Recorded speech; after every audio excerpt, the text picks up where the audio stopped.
بسم اللہ الرحمن الرحیم۔ السلام علیکم ناظرین، آپ دیکھ رہے ہیں گجرات نیوز۔ خبر شامل کرنے سے پہلے گزارش ہے کہ میرے چینل کو سبسکرائب کر لیں، ویڈیو کو لائک کریں تاکہ خاص نئی آنے والی خبر پر وقت آپ تک پہنچ سکے۔ ناظرین، آپ کو ڈسٹرکٹ گجرات سے اپڈیٹ کرنے جا رہے ہیں، جہاں پر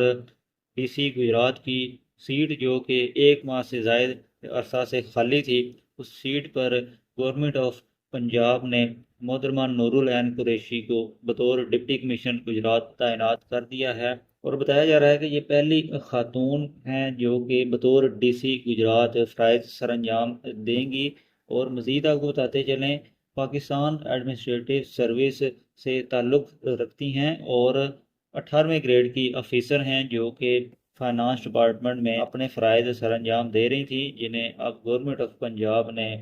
بطور ڈی سی گجرات تعینات کر دیا ہے۔ اس سے پہلے بھی وہ 2015 اور 17 میں اسسٹنٹ کمشنر گجرات اور اسسٹنٹ کمشنر وزیر آباد کے طور پر بھی وہ اپنے فرائض سر انجام دے چکی ہیں، جبکہ یہ بھی بتایا جا رہا ہے کہ خامد ایس ایس پی کامران ممتاز جو کہ گریڈ 19 کے پی ایس پی افسر ہیں،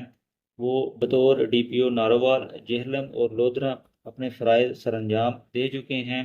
اور اب وہ حال ہی میں لاہور میں اپنے فرائض سر انجام دے رہے ہیں۔ ڈی سی گجرات کی نشست اس وقت خالی ہوئی جب گورنمنٹ آف پنجاب نے اس وقت کے ڈی سی صفدر حسین ورک کو 12 جون کو ٹرانسفر کیا، اور ڈی سی گجرات کے اضافی چارج جو ہے ڈی سی گجرانوالہ وہ سونپ دیا، جبکہ اب جو ہے گورنمنٹ آف پنجاب نے محترمہ نور العین قریشی کو ڈپٹی کمشنر گجرات تعینات کر دیا ہے، جو کہ پہلی خاتون ڈپٹی کمشنر ہیں گجرات کی۔ اگلی ویڈیو تک کے لیے دیجیے اجازت، اللہ حافظ۔